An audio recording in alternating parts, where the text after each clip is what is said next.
Hello and welcome to Movies, Films, and Flicks. I am Mark the Narf Hoffmeyer, and joining me is Lisa, the Guardian Leahy.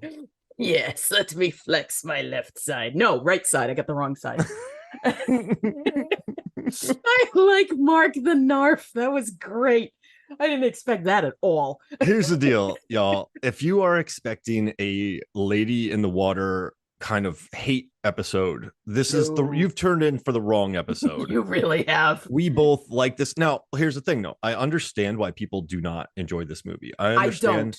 Oh, wow. So I understand Ebert's review. I do think a lot of people were just anti M. Night at the time, and they didn't give this movie a shot. Also, I think it's probably his most self-conscious movie. But if you can just self-indulgent, you mean?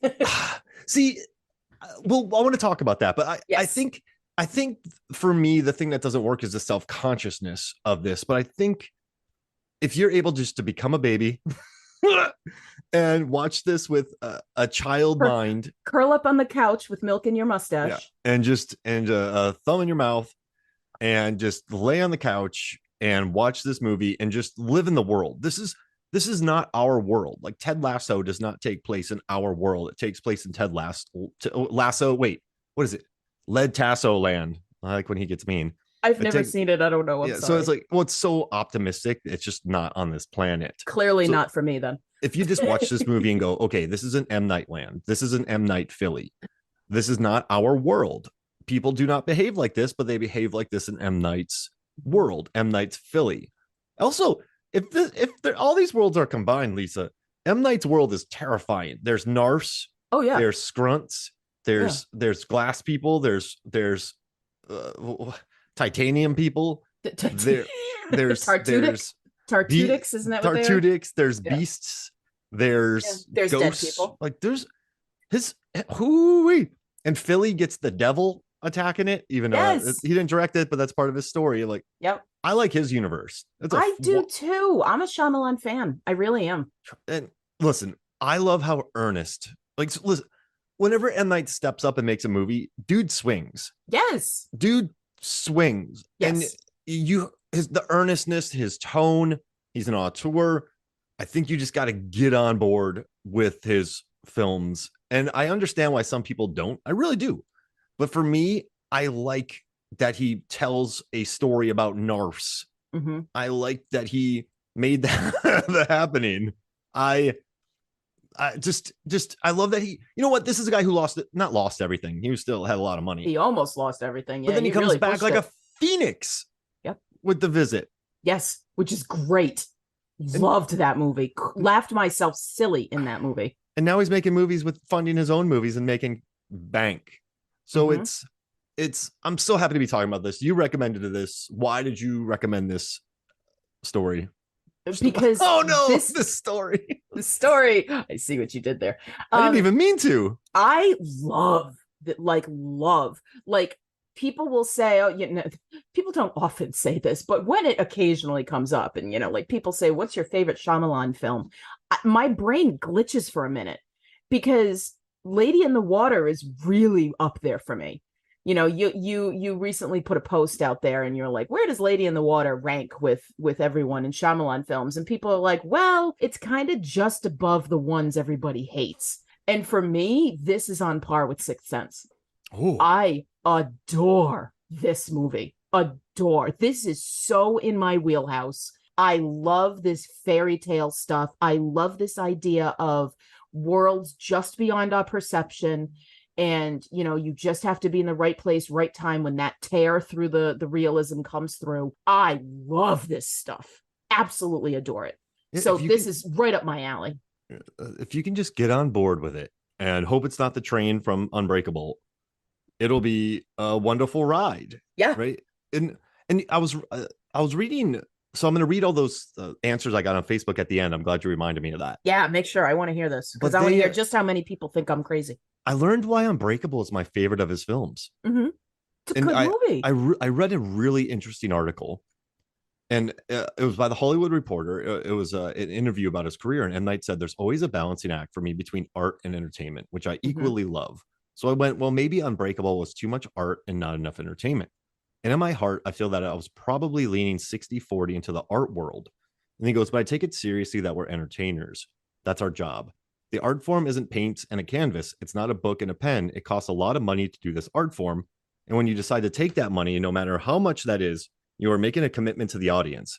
And so Signs, when he made Signs, he was like, don't take the money unless you're having fun and being entertaining. But I love Unbreakable because it's 60% art. It's an art film. Like it's not a superhero. It's so beautiful with Mr. Glass and Bruce Willis and why the two opposite ends and the momentum and the weightlifting and the orange jumpsuit man and the fear and the danger in that world. I love that he made a mostly art film. And I think that's why Unbreakable is my favorite superhero film and favorite M. Night Shyamalan film. It's, I don't know. I'm so happy I read that. And also I read with this movie. I just want to read something to you and I want to see what you think. Lady in the Water and The Happening are so much a part of me. I love being wicked and getting a rise out of you, but being goofy is a part of who I am, as is being earnest. So Lady in the Water was very close to who I am as a person. One thing I let go of on that movie was the idea of how will they sell the movie. Now I tell this story to every filmmaker I work with. I also told it to my daughter, who's about to make her first movie. I'll say, the marketers are the first people to tell your story. They begin the story that's part of the art form. So you have to start thinking about that as you're making the movie. And on Lady, I didn't do that. I just made something that I loved. It was the least seen of all my movies, but to this day, when people come up to me about that movie, they speak with religion about it, which makes a lot of sense. Like absolutely, he loves this movie, but I want a movie about the marketers who had to market this movie. Well, there's a how's the and book? You know what? I can understand. The book is so good. I enjoyed it, and you know what? I need to read it again because I read it very shortly after I saw this movie, within a year or two. So it's been a while because this is a 2006 release. And this is a movie I saw when I saw 3 movies in one day. A friend of mine and I went to a local theater and it was in the summer and we were like, okay, all at once, 3 movies. Like, you know, when they release movies on the same day and you're like, crap, which one do I go see? We said, let's just go see all of them. I was only on board technically for 2, but I went with the third because he wanted to see the third. So it was my Super Ex-Girlfriend, which was atrociously bad in my opinion, Clerks 2, and Lady in the Water. And that essentially is the order in which I enjoyed them. But we went and saw 3 movies that day. We paid for 2 of them. We kind of zipped our way into the third one. And then like later on, I went on the date with some random guy and he told me about this book. And I was like, oh my God, I got to check this book out. So it's called The Man Who Heard Voices. And it's how, you know, Shyamalan, the subtitle is like how Shyamalan risked his career on a fairy tale. And it's by Michael Bamberger, who is like a Sports Illustrated writer, which I don't know how we put those 2 things together, but who cares? But it's this whole situation where Shyamalan had been making movies with Disney, and when he sent this script, the producer didn't read it right away or whatever it was, and Shyamalan, you know, picked up his ball and went home. Basically, like he was offended that the second the person got the script, they weren't reading it right that second, and so he, you know, pitched a fit and said, "Screw you, I'm taking it to someone else." And so he went to Warner Brothers, and you know, like obviously Warner Brothers didn't advertise it the way Disney had advertised his other things. Now, if you look at The Village, for example, terrible marketing, awful, absolutely, that marketing ruined that movie. And I still contend that the marketing is the reason people hate that movie, because I think that people, and I'm going to say it in general, so no, I'm not specifically talking to you, person listening who hates this movie, who is going to do the yeah but at me, but I think the general movie going public went into The Village expecting a horror movie. It's not a horror movie, and people couldn't adjust, right? They couldn't pivot. They couldn't pivot. They couldn't sit in the theater and see this movie and go, oh, they did a bad job advertising this. Let me let go and see what kind of movie it actually is. I love The Village. I think Joaquin Phoenix and Bryce Dallas Howard and Adrian Brody so good, wonderful in that movie. But I'm a Shyamalan fan. Roger Deakins cinematography. Oh, God, so good. And I love James Newton Howard. I love his scores for these Shyamalan films, Lady in the Water being one of them. Like, it's another reason why this stupid movie makes me cry. But anyway, you know, The Man Who Heard Voices is a lot of the contention that Shyamalan went through to get this fairy tale movie made.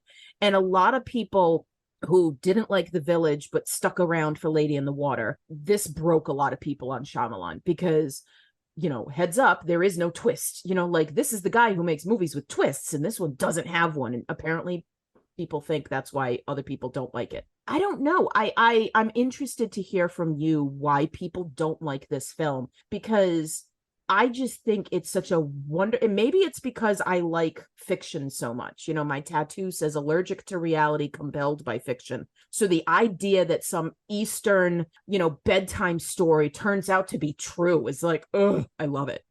Is it silly? Of course it is. But so's Alice in Wonderland. So's American Gods. So's however many fantasies. So's every Marvel movie. Thank you very much. I mean, they're all silly. It's just a matter of what we love to believe in. His stuff is so earnest, and I think sometimes we're in a world of cynicism, and cynicism was floating. He was there was nothing but cynicism for this man for many years, and I was at the point where I remember I wrote a post well before the visit came out. I'm not patting myself on the back, but I'm like, he needs to go back to low budget, and he did, and now he's huge. Yep. I think he made this $70 million movie for himself. Yes. The reason why he wrote Sixth Sense, I don't know if you know this story, but he was with Miramax. So they owned his directing, but they didn't own his scripts because of an error from their legal department. So he said, I'll write the best screenplay ever and try to get out of here. So I sat down and looked at Jaws, Alien, Exorcist, and Poltergeist posters on my wall and said, I'll just write one of these. I love those. I'll write one of these. So I went into genre and suspense for the very first time, and everything just clicked. I was having so much fun. I had unlimited ideas. So he wrote the best script imaginable to get out of Miramax and to get with Disney. And it worked. It did. Now, he didn't. So he had this hot streak, right? Unbreakable is now considered to be amazing. Yep. Signs, oh my gosh. Incredible film. The Village, I adored. I saw it 3 times in the theater. Yep. But the door was opened on him a little bit about the twists and the cynicism. And a lot of people could not pivot on The Village, which blows my mind. Expectations are crazy. The marketing showed me this and it wasn't this, so it's not a good movie. That has I've never understood that. But the problem I think with Lady in the Water is I've always liked this movie, but it's when I say it's self-conscious, it's because it's not all a fairy tale. He's also taking digs at movie critics and critics. Big time. Huge. So he's telling people how to watch this movie. Be a baby, be a Paul Giamatti, and just lay on the sofa and pretend like you're in this world.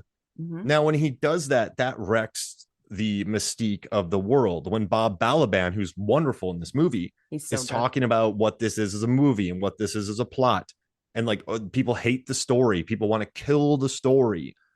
It's very self-conscious. And so when Bob Balaban gets killed, he's taking a rip at movie critics who did not like his movies. And so I do think that there is some self aggrandizement. Is that the right word? I would say so. Yeah. And I think that makes this a self-conscious fairy tale. Now, I still dig it. I'm on board with the serial reading. I'm on board with Jeffrey Wright reading crossword puzzles. I'm on board with Reekage. I really am. Because this is that world. And the world building's fun. I don't care. Like, people still live by the coast. Not everyone moved inland, but who cares? It's a fairy tale. So, but I do notice that it's very self-conscious. And so, see, what makes this self-conscious and what makes other movies meta? Because I think what makes this self-conscious, that's a very good question. Like, remember in Godzilla, when they just took rips, the 98, when they just took rips at Ebert and Siskel, like that wasn't meta. That was just very self-conscious. Okay. This one, you can't ask somebody to, like, you can't ask somebody to completely be involved in your movie and just be sucked into the world and be a Paul Giamatti and lay on the sofa. I just like saying that word. But then also say critics are trying to kill this movie. Critics are wrong. Who would put someone in such danger? It does take me out of the fairy tale. And I think because of that, and M. Night says that he never settled on a tone for this movie. He said that, it was kind of a thriller and it was a kid's fantasy. And he's like, but then like he said, the genre of that movie was kind of a kid's fantasy, but I was toying with ideas of tone and movement. Had I wrapped it inside a thriller instead, would have been right on the money. Now people worship this like a religion, he says, and I get that, but I don't think he ever quite settled on a tone. I think you You cannot be cynical and watch this movie. Well, you know what though? You love villains, and you were able to. But I like, love villains. But you know what though? You know how many people we talked to, and this is '06 when this movie came out. Fantasy's dumb. Like, oh, that's nerd. Like, right. And so you ask somebody to talk about Scrunts and Narfs. You know, how many eyes rolled when you heard Narf for the first time? So you thought about Pinky and the Brain. Everybody went to that. Well, it's the sound Pinky makes. Oh, really? Oh, Narf. That's fun. Yeah, you don't remember that? From Animaniacs. Do you know what I mean, though? I just think this movie asked a lot of the viewer, and then it also takes you out of it a bit to sort of make rips at the critical establishment. When you watch Sixth Sense and Unbreakable, those movies just exist and are immersive. And that's fair.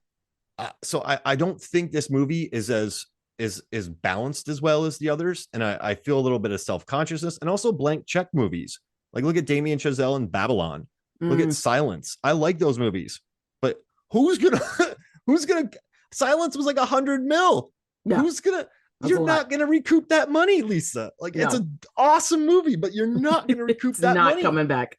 It's flush it down the toilet. The Master, right? You give 40 million for that. That's not coming back. Right. So this was one of his blank check movies that they're historically non-money makers. They're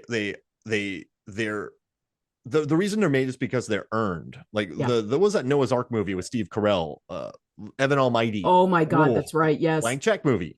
So I think there's a lot of danger in this movie. And I think that's what created the uneven results. And plus the door was already kicked in from the village. Mm-hmm. And it just sort of led to sort of a whole lot of negativity towards it. That I'm not talking for me. I just like figuring out why other people hate things. That's why I'm a researcher. Yeah, so makes sense. That's the best reason I can give you as to why this movie is just reviled. Yeah. I mean, I think that makes sense, but it's interesting because as much as you're talking about his shots at the critic, right, which totally makes sense. I mean, Bob Balaban is just this dry, miserable individual, and it's really kind of funny when they throw a party in his honor, quote unquote, and then he's walking around going, "Thank you for my party," and people are like, "Who the hell are you?" I mean, those are funny moments. I mean, he's the comic relief to this. But then you get somebody like Mr. Leeds, who is very clearly like this. His apartment is wonderful in my opinion. It's just like floor to ceiling bookcases, but it's interesting because he's got his door open all the time, but he's huddled on the couch and in his chair or whatever in front of the television where terrible things are constantly on loop. But you can tell that he's a very well read person, that he's a very learned individual, and Cleveland identifies him as somebody whose opinion he trusts and respects, and he's the one who says, I really wanted to believe in all this, and he says, he asks Cleveland, do you think man is worth saving? And this is a guy who's lived through a lot. He's been here forever. He's read all of the dark and dusties and all of the terrible things, and yet there's still hope. And I think that's a little bit of what this movie is about, and I think there's a lot of belief in those things that when we were kids we blindly believed in, this idea of faith, right? Whether it's religious faith or belief in fairy tales. I mean, you want to talk about scary crap. Disney has, I mean, I think it's funny because you've almost got Shyamalan poking a little at Disney saying, all right, you want to talk about fairy tales? This is what fairy tales actually are. These horrible, deformed creatures in the grass and in the trees. Like, that's what fairy tales really are. They're not, beasts that are somehow weirdly handsome in their cartoon form. That's weird. But I think what's cool about this movie is the charm of this apartment building, this cove, how everybody knows what it's like to live around a bunch of weird people, and everybody is weirder than the next. Which means so are you. You are somehow part of this weird community, and people think you're weird too. And I think that's what really attracts me, this sort of community that grows from these fringe people, who, even though they don't trust each other, are still part of a community, right? And I think that's some of the stuff that really charms me about this movie. It made me want to watch The Florida Project again. I love that movie. You go. Yes. All those people inside a monthly rental hotel. That's what I'm talking about, and this is what made Singles so fun. Right? Like all these people in one place and how it's weird. And like that, we gravitate toward that. We like those stories of all these different people who somehow are interconnected. Those are stories that are popular with people. right? I like the characters, and I love the quote unquote weirdos in this movie. I dig the guild. I dig the Guardians, the science projects working out one arm. Oh Just God. See, I'm a the 6 Feet Under fan. And so when he showed up in this movie, I'm like, oh my God, like I and love him from 6 Feet Under. and having the seer and just this hodgepodge of people who aren't all like they're very M. Night Shyamalan creations, Definitely. but they're still like it work. Listen, the tone in this movie works. I believe so. Like it is a movie that works for I me. agree. I love it. Like I don't know if I cry watching it, but I can put aside everything and just enjoy his movies. Because I mean, listen, one thing I admire most about M. Night is the performances he gets out of his actors. I mean, Bruce Willis is wonderful and Unbreakable in Sixth Yeah. Sense. James McAvoy in Split. Anna Taylor-Joy. I mean, look at what Giamatti's doing in this movie. Look what He's Wahlberg so did in The great. Happening. Right. This movie, he has Paul Giamatti just acting his face off. He Yes. is just doing so good. And I love what Giamatti said about this movie. He said it's an ambitious idea to make the main point of the movie the story, to literally make the action of the movie the unfolding of the plot. All anyone does in the movie is sit around and tell each other the plot. It's a really weird thing to try to do, but he pulls it off, I think. And also, what Bryce Dallas Howard said when she started directing it, she's like, more than anything, what I hope to emulate of Night in my own work as a director is his artistic courage. That's his superpower. And he took a chance on this movie. Yes. And it is, I don't know, courage, but yeah, you know what? Like he doesn't care. Like he tells his stories. Yes. And I really deeply admire that about him. And I just love what Giamatti had to say. It's like people just telling the story.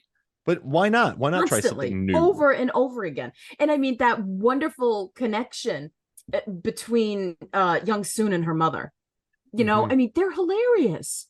You know, I love that Mrs. Troy doesn't trust him. You know, like you're this man, you're this stranger. Like she won't let him in their apartment. Or like I just think that's so wonderful and charming. I don't know. I have I totally see what you're getting at, and I appreciate you explaining to me like what it is people don't like. And yeah, is the movie perfect? No, but I love the hell out of it. I just every moment is just so wonderful to me. You know, like these goofy realizations when everybody's wrong. I love that, you know, I do like the self-awareness of it. I do like some literary study 101 now and then. You know, like you have these moments where he goes to Bob Balaban's character, whose name I can't remember. What the hell is he? Farber. You know, and he's like, oh, okay, so how do I identify these people? He's like, well, the symbol person is going to be simple, you know, and it's like, oh, okay, ironic, you know, like what's the definition of irony? The person who's going to deal with the most complex context is going to be the simplest person to find. Oh, okay. And, you know, like the guild, any group seen together. But he talks about how it's a kind of Chekhov's gun, right? Like he says these humans don't know who they are, but they've appeared earlier in the story. And so if you go back and you watch this film, keeping that in mind, Shyamalan does all of it. He sets you up, he gives you all of the characters right up front, but he also gives you a couple of MacGuffins along the way. He makes sure that both you and the people in the film make mistakes identifying who is whom. You know, it's funny, it's silly, it's saccharine, but it's a kid's movie. You know, it's a kid's story. And I find it just, I don't know. I gush about this movie because I just think it's so sweet. And I love this kind of story because we don't get enough of this earnest belief in other worlds kind of story anymore. You know, it doesn't come around the way it used to. That's a great point. He does set everything up. And I do love the world. And you know the Narf and the Scrunts. And they read you the story in the beginning to sort of tell you what's going on, but also I think there's enough twists and turns in this movie where you put everyone together, but it's not the people. Then you have the shower scene, and then they have to get the right people, and then you get the new person, and then there's an eagle. And I think sometimes this is a wonderful story, but if I had to explain this verbatim to somebody, I would get lost. Just because, but that's why I think like look at the Super Mario Brothers movie that came out this year. I admire it because it's so simple and it made 1.3 billion. Like look at Mad Max Fury Road. They drive there and back. Like there's more to it. It's true. I think there's a way to like Mission Impossible. I've noticed with Tom Cruise, Top Gun Maverick, they explain the mission for half the movie, then they go on the mission.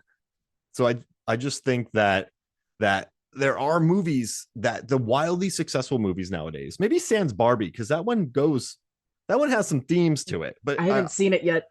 I think behind. I like it a lot, and that's a movie that's polarizing. Like everybody out there either loves it or like is dumping on it. And I'm it like, doesn't you hate are on men, guys. it's like let people like things. I mean, Yeah. it's funny because some of the best memes I'm seeing online are like, oh, all these guys making fun of people showing up to see Barbie wearing all pink. And then it's like guys at Comic-Cons. It's like, yeah, we all dress up like stupid things because we enjoy it. Let people enjoy things. Why do we have to dump on things that people enjoy? I hate Will Ferrell. You like him? Great. God bless. You can watch my versions of him. Like, let people enjoy things. We have so much stuff where it's about dumping on people. And it does Stop not hate dumping men. on this movie. It does not hate men. And Lady in the Water does not hate stories. Right. I love the literacy. I love the criticism stuff. Like that means it does get meta. And it does get meta. Bit. I just think this is one of his it's not brilliant. It's not the greatest thing ever done. But a lot of us have movies that are definitely not the greatest thing ever done that we love, that we just sit there and like throw ourselves into a film and we just love it. This is one of them for me. And it's not an ABC structure. Right. I think a lot of Marvel movies, like early Marvel movies, work because you have the intro, you have the middle, it's a story, 3-act structure. Every movie, and then you follow it, you watch it, and it's easy to absorb. There's a reason why classic structure is called classic. And let's think about something real quick. Like, look at X-Men in the 2000s. Mm-hmm. They did not put them in their costumes because they put them in all leather get-ups just to be like, okay, Matrix just came out. It'll make mutants more palatable. Right, and they did. They didn't want to put them in colorful uniforms because they're like, we need to make them more palatable for modern day audiences. Yes. The Lord of the Rings movies, very high fantasy. But people get the ever-living shit killed out of them in those movies. There's a lot of action in those films. There's not a lot of we're going on a quest to Narf to eat some Barvel chips, and then we're gonna go and look at New Hope. It's a hero's journey, right? And so I think for decades, until maybe recently, superhero films, like even the Batman '89, it had to really become a grimy crime thriller. A lot of movies have had to hide their sci-fi fantasy, for lack of a better term, nerdiness. And Lady in the Water does not do that. M. Night has never done that. And so this is such an unabashed fairy tale that I think it also turned off a lot of people. It doesn't put Giamatti in a black leather jumpsuit, which it doesn't, so I think that's another reason maybe people didn't like it, because this movie, M. Night was not about to, instead of Narfs, he's like mermaids. Instead of Scrunts, demon wolves. Yep. The great eagle, and then water people. Like there's no like, I'm from Atlantis. Like there's no yes. He didn't bother. It's a story that he made up. Exactly. And that's why I admire that he made it, because he got 70 mil and he made a deep fantasy film. Yeah. And I didn't say that because it's about water. People who are, and I know that film is a business, but like the pure aspect of filmmaking and storytelling and art creation in any form is self-fulfilling. You have a story you want to share with others, right? And so like if you've got a children's story that you made up for your kids, and now you get to make that into a movie and share it with other people, that alone is very fulfilling. I mean, it's a kind of way of people who get nominated for awards and say it's an honor to be nominated. It is an honor to be nominated. Do you want to win? Of course you do. Do you want to make crazy box office success? Of course you do. But the bottom line is like, you've got a story that really means something to you and to your family. This is wonderful. I mean, I think a lot of people dump on this movie too because of Shyamalan's role in it himself. You know, like these are no longer those passing blink and you miss him cameos. This is him in a full-on character role who writes a book that ends up being one of the most profound and important books in the history of the world. And he's like, I'm going to sacrifice myself to bring about change later in time. Yeah, okay. Put your ego back on the shelf with the cereal boxes and let's get on with it. And I can see people hating on him for that because people don't like when others are successful. Mm-hmm. There's a lot of Schadenfreude in pop culture. We elevate people, and then when we get tired of them, we're going to cut them down as quickly as possible. It's crazy how that happens. Like Terrence Malick Remember Yeah. when he made what, Tree of Life, and people are like, I don't get it. I'm like, no, Yep. it makes perfect sense. And then to the Nope. wonder, everyone started hating on him. It's just, Yep. you are here. Wes Anderson too. Oh It yeah, he's just, another one. He was brilliant for a while, and now suddenly people are like, ugh, here Jennifer comes the Lawrence, weird one. yeah, Like, like come Tom on. Cruise, right? Like you just want to take the, like, we're done with this person. Right. Get rid of it. It's a crazy culture we live in. And yet everybody hates on him, and then every time a movie comes out, he makes a disgusting amount of money. I mean, L. Ron Hubbard is very proud of his boy, but it's this. I need to really come up with just put Tom Cruise's face on every last bit of Scientology advertising, and you're good. Like, see, here's proof that it works. I tell you what, though, as far as story goes, Tom Cruise gets it. He does. He knows what people want to enjoy and see. And you know what? The guy doesn't care. No. I'm going to do what I like. I'm going to be successful in it. Look at how handsome I am at the same time. I mean, I saw Top Gun Maverick and I cried in that movie. And I'm like, really? He knows how he studies worldwide audiences. Yes. He explains it so much. He plays it out. You know, in that movie, they want it to be in a canyon. I know it resembles Star Wars, but they put it in the canyon because if they were just in the air, you're like, how fast are these guys going? I don't know how fast right. they're going. You've got to be able to show it. But if you put them in a canyon, zoop, you're like, oh wow, that's fast. Look how fast look how fast he went past that shrub. Yep. So that's such a smart, like, everything about that movie was smart and calibrated. Yeah. And it's amazing how good he is at taking something that shouldn't work. How many other of these legacy 80s movies have there been that have just been like, oh God, here comes another one, right? Ghostbusters among them, right? One worked, one definitely did not. But it's like this idea of, and then there's more.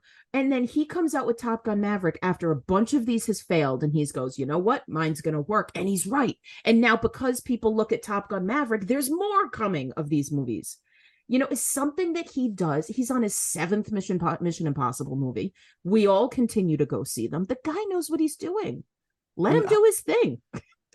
He's kind of the polar opposite of M. Night, would you say? In that he studies worldwide audiences for maximum enjoyment of worldwide audiences and box office receipts. Right. M. Night tells a movie about fake grandpa and grandmas who take off their diapers and put poop in a kid's face. And beaches with weird aging. Yeah, magic beaches. And Knock at the Cabin, which... That's not his story, and I will fight you to the death on that movie. Oh, that's cool. But the direction and M. Night's... the direction and Dave Bautista's line delivery... Oh...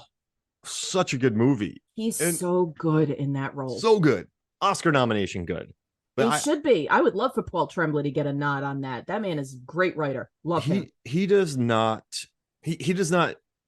I like that he doesn't cater. The reason why. So the reason why everyone associates him with blockbusters is because he wrote one to get out of his contract. I don't know if that's who M. Night is. Like, I don't know. Like, you know what's really interesting? His Split was big. Yeah. But if you look at Signs... Split was one of the ones that came... Like, you had... What was the order? So you've got Visit, Split, and then Split. Glass. Yes. Old. Yes. And Knock at the Cabin. Right. Yeah. And then he's got that TV show on Apple that's kind of a little bit here and a little bit there. I hear it's good. I like Toby Kebbell, but I liked the beginning of it, but apparently it's kind of gone weirdly off the rails. I stopped watching it, so...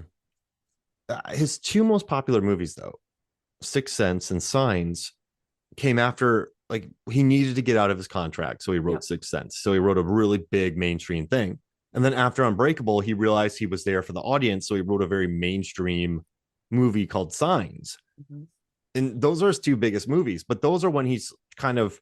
that's when he has it in his back pocket to kind of get out of jail. He can write these giant crowd pleasers. But to me, he seems more of like a Unbreakable, A Lady in the Water, A Happening, a Visit, like this cheeky sense of humor. Yes. More artistic. Like, you know, it's holy crap. The Visit was just a $5 million found footage film that just plays with kids going to their grandparents. Like, it's not, and it's more of a thriller. So he's like, I got to get out of jail. So he went and wrote this for $5 million and got out of jail. And then he wrote Split, which has a lot more to deal with, like, he saves the damaged, and like he's out to, like, the beast isn't going to hurt someone who's damaged, and like he builds up this cash, and then he's like, I'm going to go M. Night. I build up cash, I'm going to go M. Night. And it's a fun pattern that he's been throughout his career.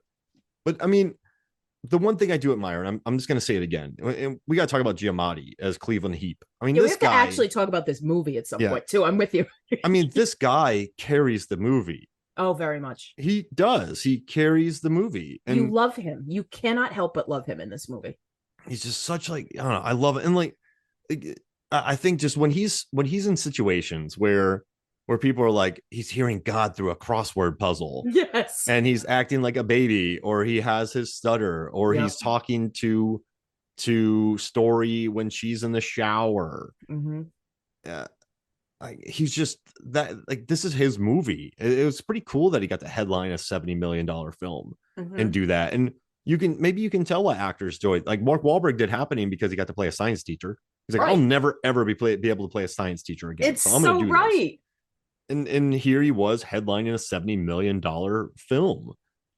But I mean, what do you like? Who are your favorite performances in this? Like, are there characters you Oh dig? Did you like Bryce Dallas Howard God. in this? Like, what makes this work for you? I like her, but she doesn't do a whole hell of a lot. I love her in The Village. She kind of just like acts with her eyes all of the time because she acts with her eyes in The Village, ironically, as a blind woman. And then she acts with her eyes here too, because she's this being in a world where she doesn't belong. She talks about how the others call her clumsy and how she doesn't have courage. And there's that line from Harry Potter, this whole idea that like the best leaders are the ones who don't want the role. And that whole thing kind of comes into it. So she's more important than, but she fits in with everybody there. This idea that human beings have a purpose, and she actually says it, Story says it. Human beings have a purpose. We all are looking for like purpose in the world, like why am I here, what am I doing?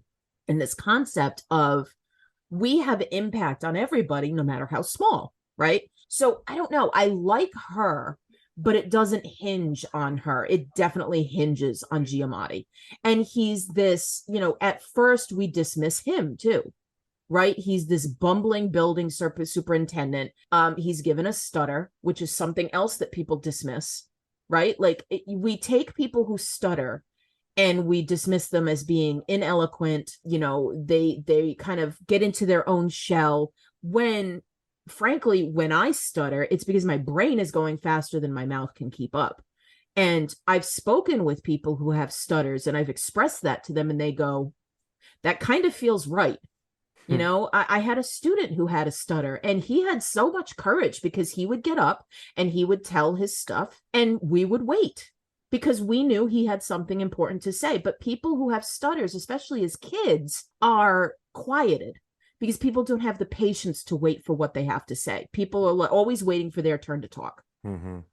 And I think that Giamatti's character, Cleveland Heap, having this stutter, and then gradually we find out that he has a history that society would much more elevate him for. Right? So it's kind of like, see these underdogs that you're dismissing? See Reggie in the stairwell that you guys just think is weird because he's working out one side? See this crazy group of women who are afraid of a bug under the sink? They're far more important than you're giving them credit for. And I like that. I think that's another thing I like about this movie. I root for the underdog.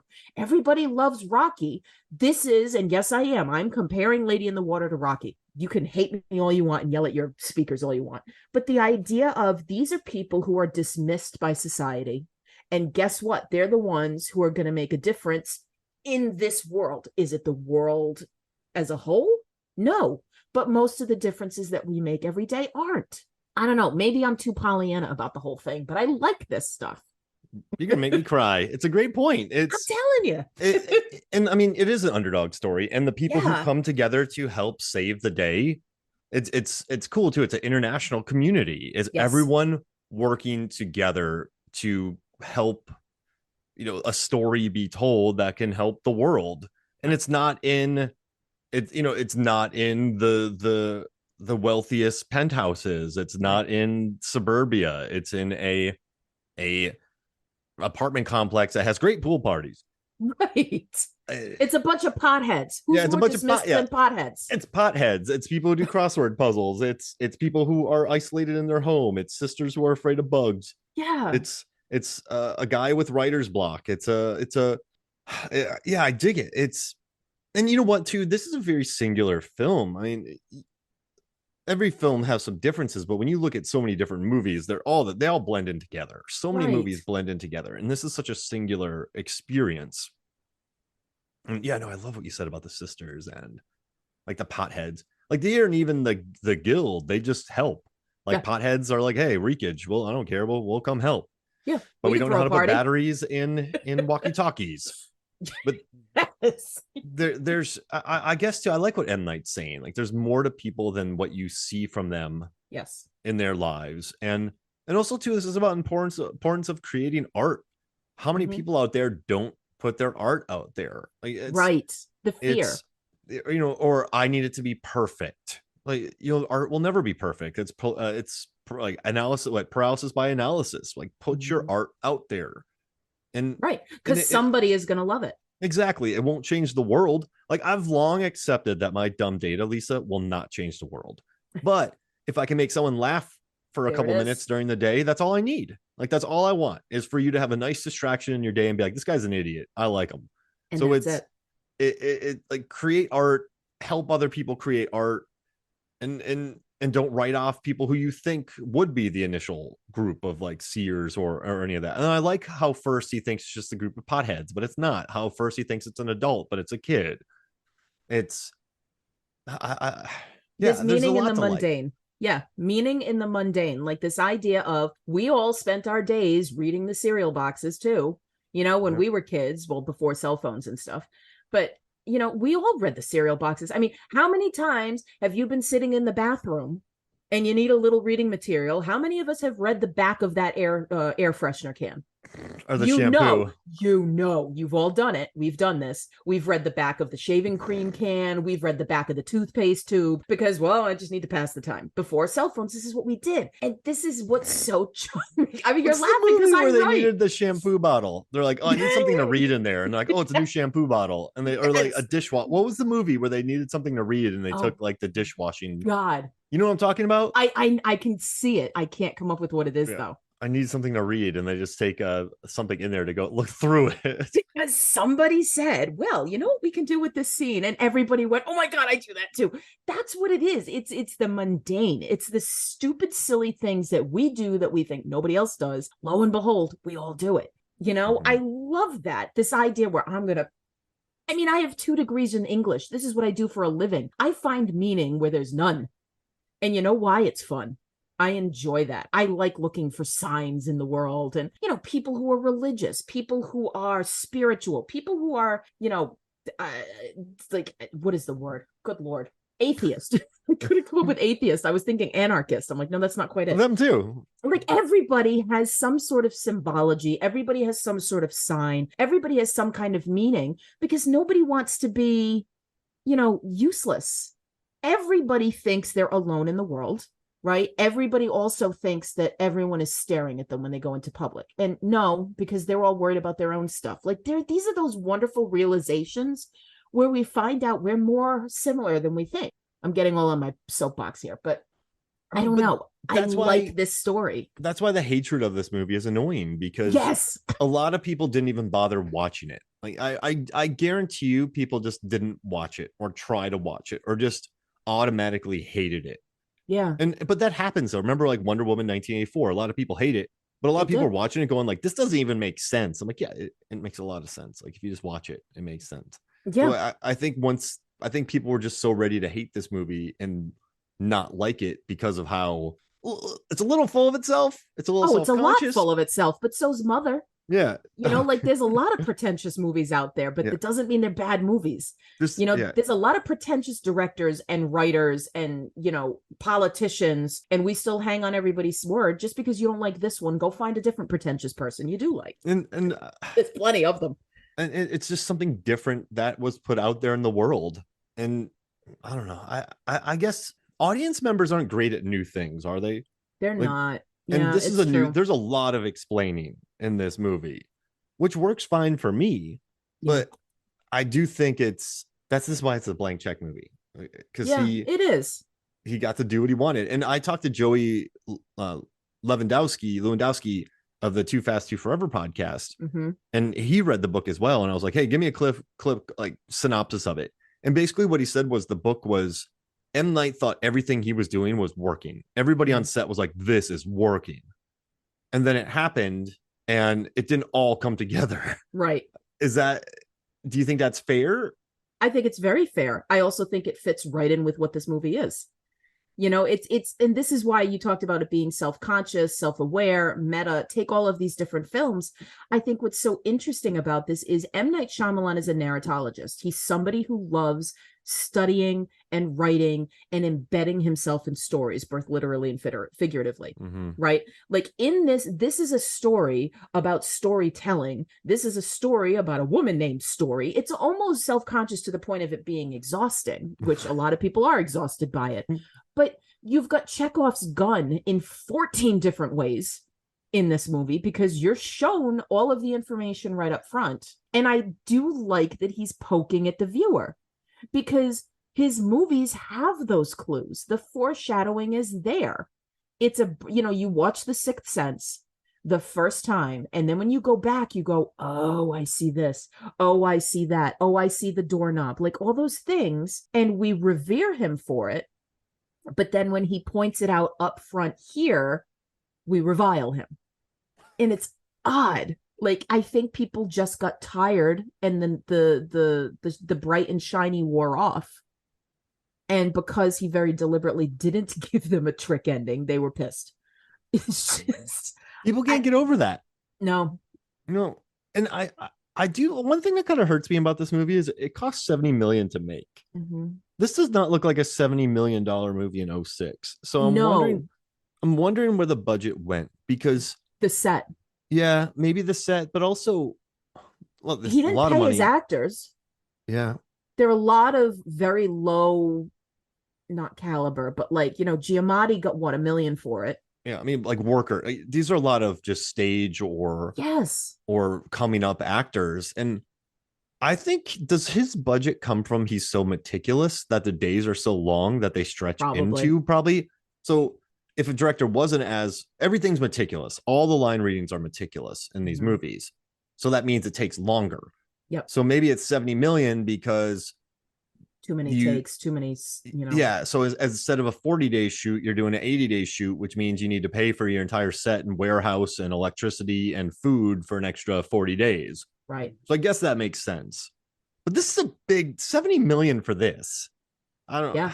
It's crazy. It doesn't have the bright and shiny that you expect. It's a dingy apartment building. It's, like a bunch of riffraff kind of people in this place. But I don't know. I think that is also designed.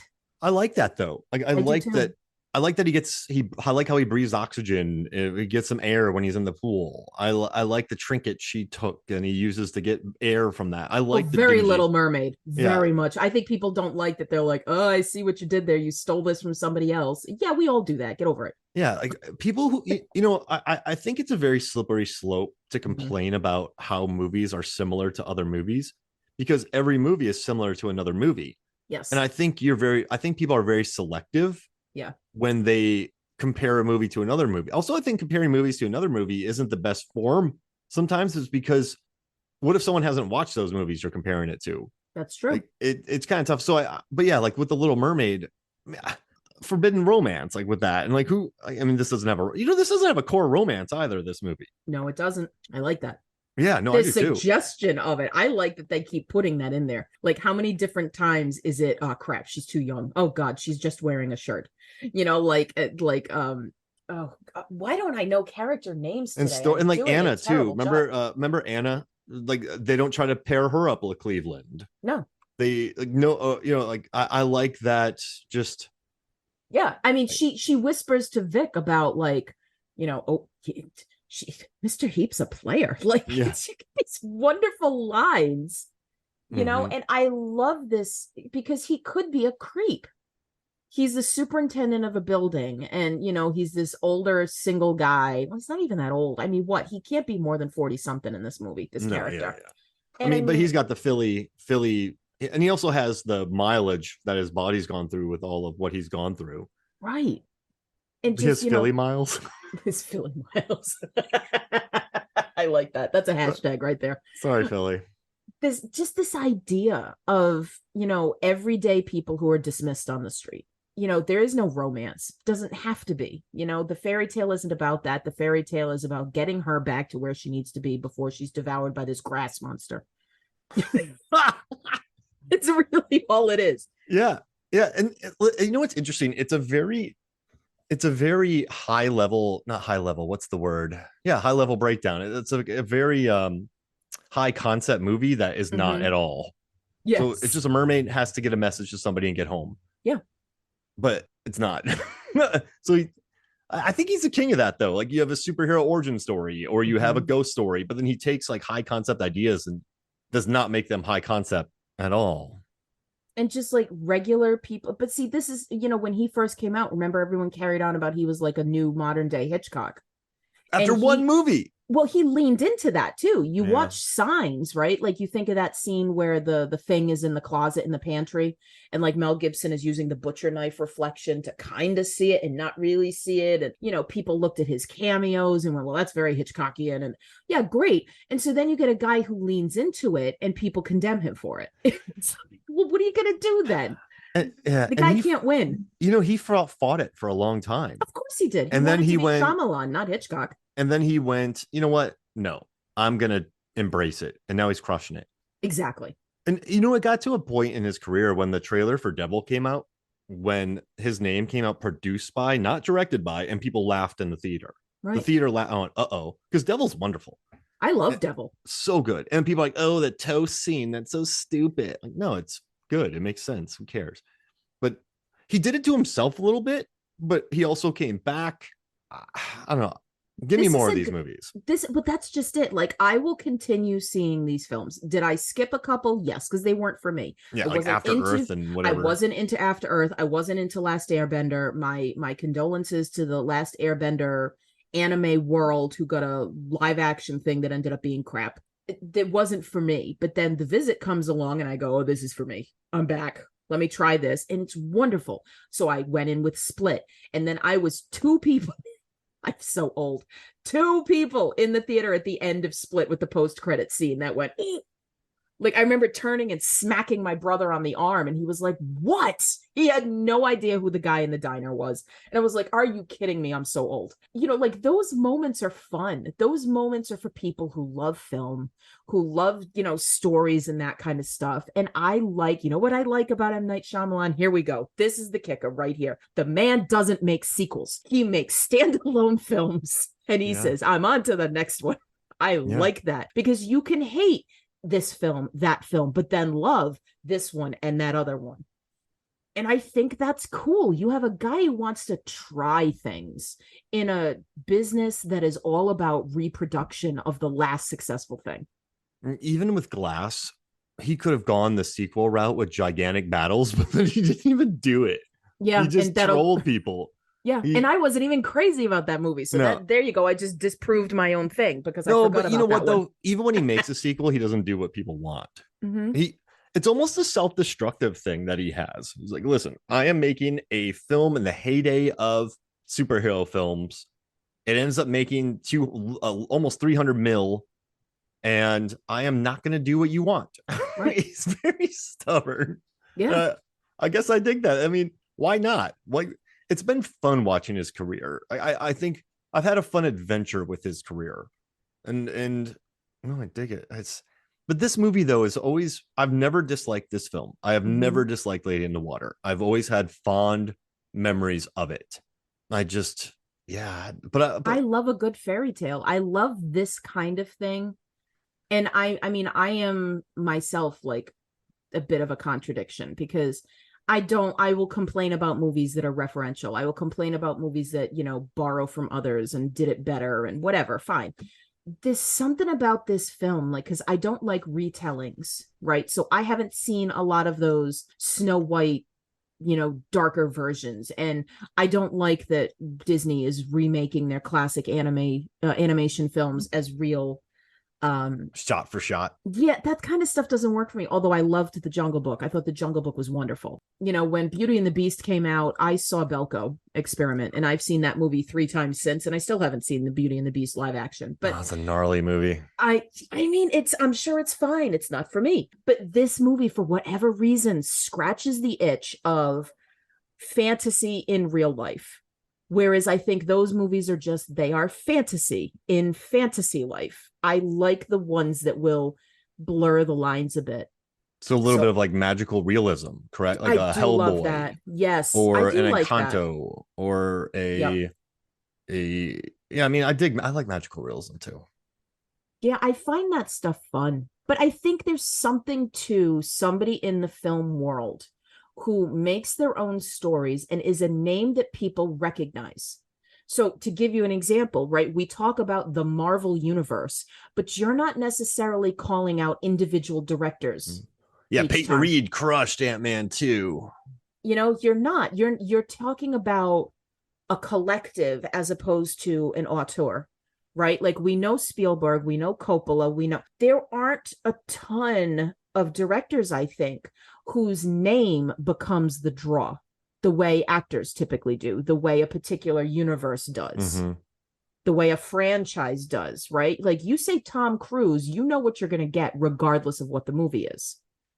Shyamalan comes out, you're going to get something, right? Like, you can't necessarily say something interesting because some of the movies are boring to people.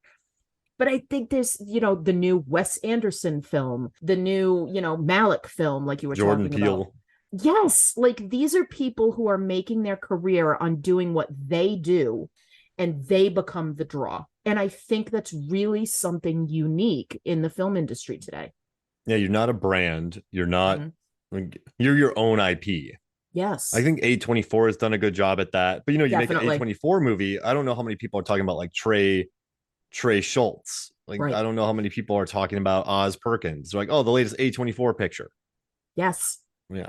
Because A24 becomes the brand, exactly. Like, I think that's interesting to look at the film industry in that way. We're used to doing it with actors, right? Whose face on the poster will get people into especially the seats. You and me, because we lived in the 90s, the 80s, when you had Eddie Murphy picture, Tom Cruise picture, Julia Roberts was banking. Absolutely. You had a Jim Carrey picture, Adam Sandler picture. They pulled in $200 million consistently. Right. And so we did have the Farrelly brothers. They were kind of a brand. But yes, we were much more actor driven than we were now. Like, Mario is just Mario. I think Barbie is more about the brand and Greta Gerwig, and I think Margot Robbie, but in Ryan Gosling, but it's more about the experience. Yeah, I think Gosling is an asterisk. Yeah, like, he's a footnote. Margot Robbie, and you get some people pushing Greta Gerwig, but I mean, it's the brand primarily. Film nerds like us are going to give you Greta Gerwig. People like us are going to say, why is this movie such a big deal? Well, because it made a crap ton of money in a movie directed by a woman. Yeah, like, that's a thing for us. For the general movie-going audience, they go, I grew up with this doll. I want to see this movie. This sounds fun. So I think it's interesting when, my mother knows who Shyamalan is. She may not know which movies are his, but you say that name and it's going to ring a bell for her. She knows who Spielberg is. She knows, like, and my mother's not a thinking movie kind of person. So, like, my mother is your average movie-going kind of person. So I think it's interesting when you have somebody in this industry who can do that. And M. Night's done it and is doing it. And he's right. I'm glad we talked about this. As much as we did, I feel like our tangents really, really took the train off the rails, to go back to Unbreakable. Yeah, but you know what, though? Like, who see what I did there? Yeah, but you know what, though? That's what I like about this show. I don't want to do a recap of a movie. When I write a movie review, I'm not very good at movie reviews because I don't like just summing up a movie. Yeah. Like, it's people know what the movie's about. They saw the trailer. Yeah, I think people come to MFF for these conversations. I hope so. Not, I mean, I'm going to release it anyway. But yeah, they come for, I mean, I don't want to just do a recap of a movie. Right. Get me out of here. So yeah, you want the conversations. Yeah. And I think we did that. And I think we explored some cool things. So hey, let's do something real quick. Yeah. What do you got? Let's do an M. Night Shyamalan draft. Oh, okay. All right. Since you're the guest, I'll let you have first pick. Yeah, I'm gonna do it. I'm putting Lady in the Water first. Whoa. Well, I'll do Unbreakable. Go for it. And then I'll take Sixth Sense. Okay, Lady in the Water. Are we doing director or writer? What's the move here? Director. Okay. Okay, so I will. Jeez, I'm gonna take The Village. I love The Village. It's so good. All right, hang on. Hang on, I'm in the wrong category. This is the problem. I'm gonna end up with wrong movies. The Visit. Oh, I know it's cheating, but I'm gonna take Signs because Do it. That's not cheating. I was hoping you would take that. There's a lot to like there. I'm getting Knock at the Cabin then. Oh, my boy Paul Tremblay. Oh gosh. Okay, I'll take Magic Beach, aka Old. Aaron Newirth, he gets credit for that. That movie is fun. I took my godson to see that, and that was a weird movie. I enjoyed it, but I can't recommend it to people because it's just so weird. I have one left, right? Mm-hmm. Split. Oh, how did that get so late? Okay, so now I have Unbreakable. It's a little problematic, but I think McAvoy is so good in it. People are like, no, it's a lot problematic. I think he's wonderful. Oh, I'm gonna take The Happening. Do it. And then I'm going to read what people on Movies, Films, and Flicks Facebook said about M. Night Shyamalan movies. So I'm going to read those out. Fun post. I was looking at this going, people are going to hate me. Yeah, we got a lot of people commenting on this too, which makes me very happy. So I'm going to pull up all comments. Right. And that proves my point. People know who Shyamalan is, and they can come up with his movies like this. Aaron Newirth, his favorite M. Night Shyamalan movie, Sixth Sense. Mm-hmm. His favorite moment is the alien walking caught on home video on Signs. So good. And he ranks this movie between 13th and 15th. Neil Mitchell loves Unbreakable, and he loves Swing Away from Signs, and it's in the middle of the list. Allie Maxwell loves The Village. She loves the tinfoil hat scene in Signs. We're 3 for 3 on Signs, by the way. Really? Yeah. And then she put Lady in the Water is tied for The Happening for worst piece of garbage ever. See? Zanandi wrote, I have yet to see Unbreakable. So with that said, Split. Then she put Alien on Cam in Signs and Kid Rapping in The Visit. And it's in the bottom 3. Zanandi. Nathan LaHaye said Unbreakable, the entirety of James McAvoy's performance in Split. Yes. And he said solid mid-card, way above Airbender, The Happening, and Old. Okay. Buddy Deal said Unbreakable. The first time someone just randomly drives their car straight into a tree in The Happening is his favorite moment in The Happening, and really far down he puts this movie on his list. William Cook says Unbreakable, and then he put when the alien walks past the window and Joaquin reacts, and then he put meh in regards to this movie. Jesse Deal, he just refuses. Just meh. Jesse Deal wrote Unbreakable when the kid gets grabbed through the basement vent grate in Signs. Yes. And he also put meh 4th, 5th place, I suppose. Oh, Jesse, I thought you'd be on my side. And then Randy Brzoka put Unbreakable. The alien walks out in Signs of the Last Supper scene from Signs. And then he put above Glass and The Happening, but below The Village. An admirable miss. Miss. I agree with that ranking, actually. That's a very solid ranking for me. Yeah, that was good. And then Nate Withrow, Bubba Wheat, said Unbreakable, the weightlifting scene from Unbreakable, and just above The Happening at the bottom.